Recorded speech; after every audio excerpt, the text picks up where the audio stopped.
Welcome back guys, this is Jonathan Orbuda and you're watching I Love Tanchong TV, a channel that highlights and celebrates the beauty of life. If you are new to this channel, consider subscribing. Click the subscribe button at yung bell notification na katabi naman ito para ma-notify kayo moving forward sa mga upcoming uploads ko. If you're using your social media, Twitter, Facebook, and Instagram, please follow me at I Love Tanchong and visit my blog www.ilovetanchong.com.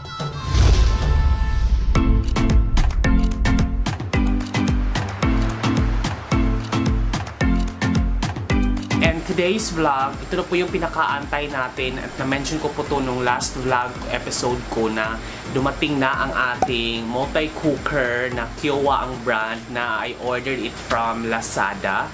So ngayon i-unbox natin siya dahil kailangan ko na siyang i-unbox para makita natin kung meron bang defect and kailangan ba natin siyang ibalik kasi kapag binili natin siya online, may specific time frame lang siya for request to return. Aside from that, kailangan ko na rin siyang gamitin sa pagluto dahil ngayon ay enhanced community quarantine na hindi na pwedeng lumabas-labas, kailangan stay at home lang parati as much as possible. So, kailangan na natin tong buksan. Besides, hindi ko pa nakuha at hindi pa rin naayos ang ating nasirang induction cooker na halos magpo 4 weeks na po siyang nasa repair shop. Instead na mag-aantay ako at nakabili na rin naman ako ng grocery, matitenga lang ang grocery natin kung wala tayong lutuan. So kaya sabi ko, bibili na tayo ng multi-cooker. So yung multi-cooker na to is amounting to 3,360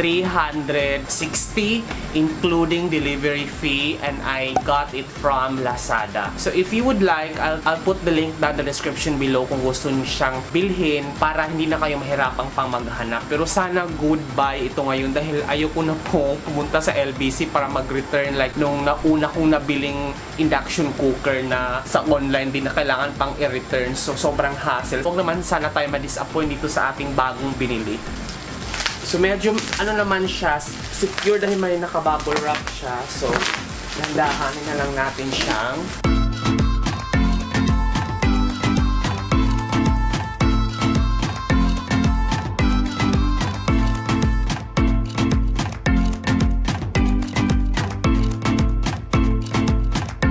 so there. So 8-in-1 cooker. Pwede kang mag-cook ng rice, deep fry, keep warm, sauté, slow cook, steam, stew, and roast or roast yung mga chicken na ganyan. So ang capacity niya is 5 liters, non-stick coated aluminum inner pot. So bawal natin gamitan ng metal, yung mga sandok or kahit man kutsara na metal, bawal yun dahil magagasgas ang kanyang non-stick coat. Concave inner pot corners, so walang kanto-kanto kaya madaling hugasan, and 80 degrees Celsius to 240 degrees Celsius rotary temperature control, and glass lid with silicone anti-skid ring, and with pot, drain, and steam outlet, 120 minutes timer control.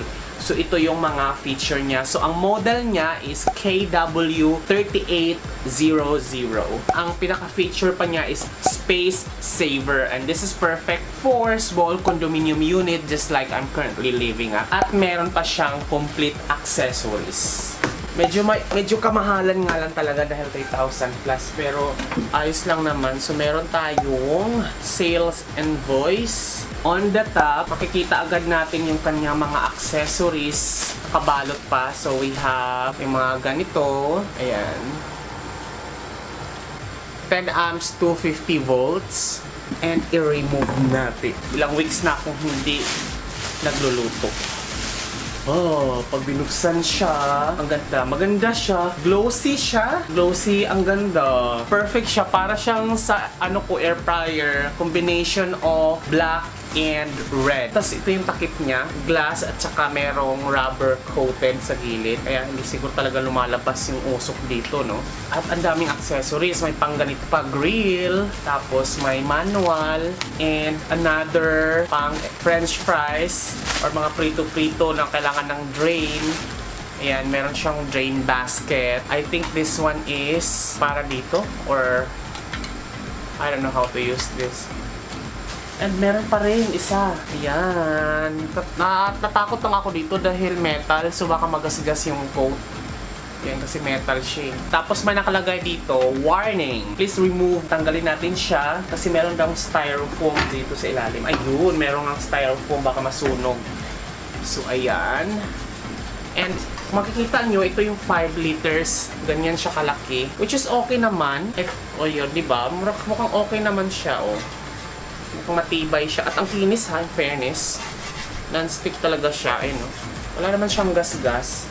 And then ito yung yung heating rod na nasa likod. Ayan yung bilog. And then, pag nakita nyo to, pag inangat natin, ay magaan siya. Magaan to. Ito lang yung mabigat. And this one, yan, ganyan siya sa ilalim. Simple lang, ito lang, itutusok lang yung parang pinakadulo dito. Ayan yun, mga dulo-dulo, itutusok lang siya sa ilalim. Andito yung heat control. Ayan, meron siyang timer and then temperature. Ipupwesto na natin siya doon. Ipapalit natin siya sa induction cooker na pwesto kasi kailangan na nating i-test para makapagluto na tayo. Siguro, unahin nating luto ngayon ay adobo. Kasi yun yung pinaka-paborito ko, pampa-high blood. A few inches later. So, there you go guys. Ito na po ang ating multi-cooker 8-in-1 na Kiowa. So, nahugasan ko na siya dahil magluluto tayo ngayon na mamasa-masa pa.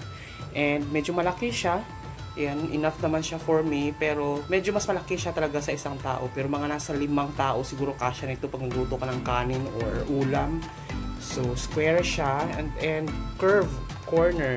Madali lang hugasan. So, in fairness lang talaga, pag hinugasan ko, malaki lang talaga siya, no? Hindi siya kasya sa lababo ko na maliit. And ito, makikita natin siya dito na merong power and then heat. So, I already tried this kanina kung gagana ba talaga siya. So, tignan natin. You know, nag-iinit na siya. And then, kapag i-increase natin yung init, mag-heat siya. So, from 80, ayan, from 80 to 240 degrees Celsius ang ating temperature. And then we have timer na from 10 minutes to 120 minutes yung kanyang timer. Pwede natin siyang i-manual off. And then ito yung mga kaya niyang gawin. Cook rice, deep fry, keep warm, roast. And we also have saute, slow cook, steam, and stew. So, multi talaga siya. Multi-functional cooker talaga siya, no? So, yun nga lang, maganda to kasi hindi mo na kailangan ng kaldero pa at ng induction cooker. So, yung mga kaldero at gamit ko na sa ilalim na nakatago na siya. Kasi alam kong hindi na siya magagamit for now dahil hindi na induction cooker ang gagamitin natin for the meantime dahil hindi pa nga naayos. So yan guys, naglagay na tayo ng mantika. Nakapagdadad na tayo ng bawang at sibuyas.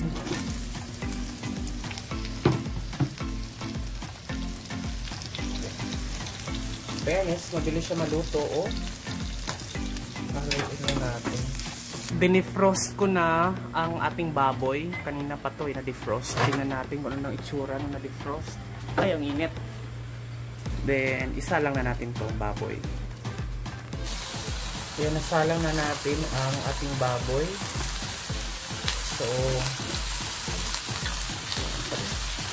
So guys, maglalagay na tayo ng ating tuyo at suka.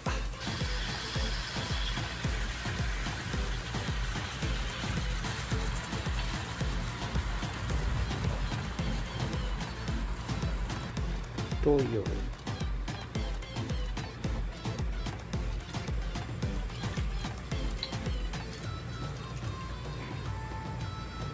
Tapos, ipababa natin yung ating temperature para hindi masunog.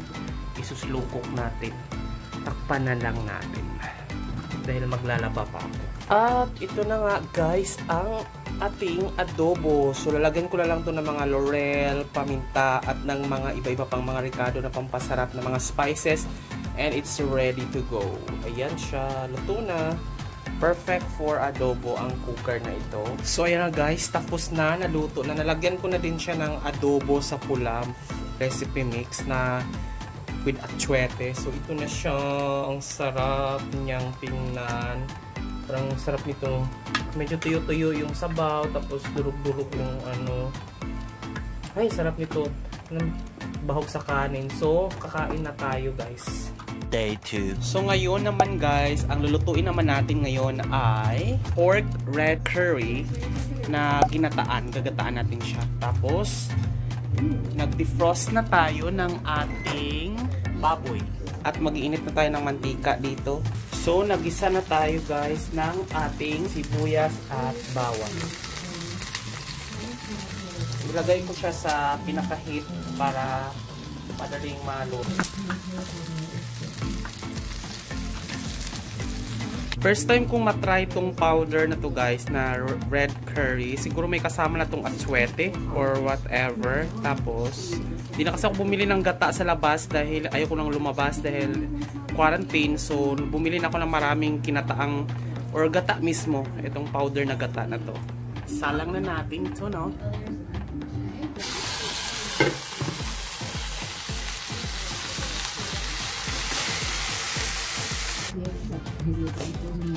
Yan guys, nilagay ko na ang curry powder at saka yung gata. So papakuluan na lang natin siya. So ayan na siya guys. Antayin ko na lang siya na maluto. Tinimplahan ko na to ng all seasoning. Nilagyan ko na rin to ng paminta. Nilagyan ko na rin to ng basil leaves and konting turmeric at curry powder na konti. Kasi may curry powder na rin naman to eh. So, ang bangunan niya, hindi ko nalalagyan to ng mga gulay-gulay, pure pork lang. Kasi hindi ako nakabili ng gulay. So, antay na lang natin to patuyo ng konti para maging creamy na siya. Day 3. So, ngayon naman guys, tayo ay magsisigang. So, meron tayong 150 pesos na baboy. Tapos, meron tayong sitaw. Meron tayong kangkong at nainit na natin to. Lalagyan lang natin siya ng tubig para papakuluan natin yung ating baboy para matanggal yung lansa at yung scum kung tawagin, yung dumi ng baboy. So, sisigang tayo ngayon at nakapaghiwa na rin tayo ng okra. So, 2 minutes pa lang guys. Nilagay ko siya sa todo na heat. Ayan, 240 degrees Celsius na boiling point niya. Ayan, just for 2 minutes, sobrang bilis na ng kulo niya. Tapos may mga scum or mga dumi na siyang lumulutang. So, papatayin na natin siya para ayan, para tanggalin natin yung sabaw. Ito yung mahirap sa cooker na to dahil unlike doon sa induction cooker, dahil pag halimbawa hahain, i-ano ko to, lilipat ko so at itatapon yung sabaw, tatanggalin ko to. Sobrang hassle niya. Unlike kung kaldero siya, itatapon mo lang agad. So, yun. Sobrang bigat pa naman itong kasirola na to. Well, anyway, tanggalin muna natin. So, nagisa na tayo ng sibuyas bawang. Lagay na natin yung kamatis.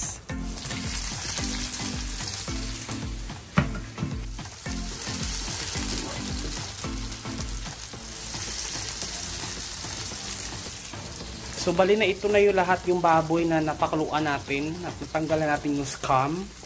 And isalang na natin, syempre. Igisa muna natin to para masarap.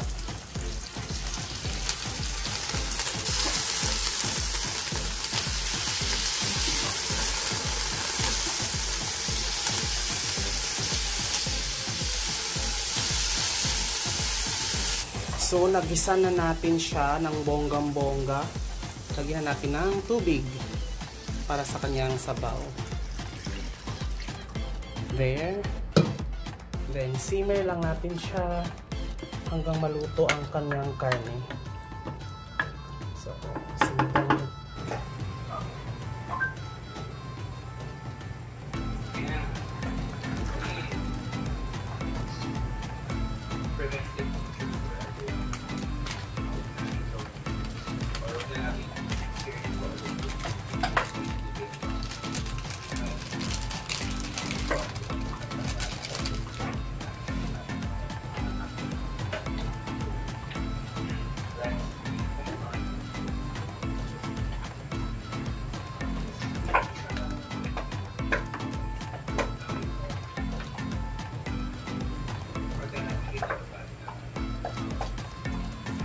Okay, luto na siya.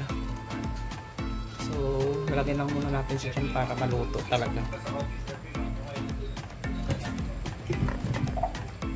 There you go guys. Thank you so much for watching this vlog. Sana nagustuhan nyo. And then update guys, nakuha ko na ang induction cooker just today. So tinanggal ko na yung multi-cooker sa kinalalagyan niya at pinalitan ko at binalik ko ang ating induction cooker dahil mas gusto kong magluto talaga using induction cooker. So siguro ititenga ko lang muna siya, spare lang muna siya para halimbawa masira ulit yung induction cooker, meron ulit tayo mapaglutuan. Nakatabi lang muna siya. So far, ang review ko sa kanya, okay siya. Hindi naman ako nibago sa kuryente ko dahil to begin with, parang ganun lang din naman siya sa induction cooker yung consumption niya so far sa na-notice in a span of 1 week na paggamit ko. Mabilis siya makaluto. Ang negative lang talaga niya is so super malaki lang siya talaga for me na minsan pag konti lang yung lutuin ko tapos hugasan ko ulit. Parang alam mo yung sobrang effort niya. Hindi siya pang solo, pang pamilya siya. Pero pagdating sa tibay, hindi natin ito masasabi dahil 1 week pa lang naman sa akin. So sana tumagal itong cooker na to dahil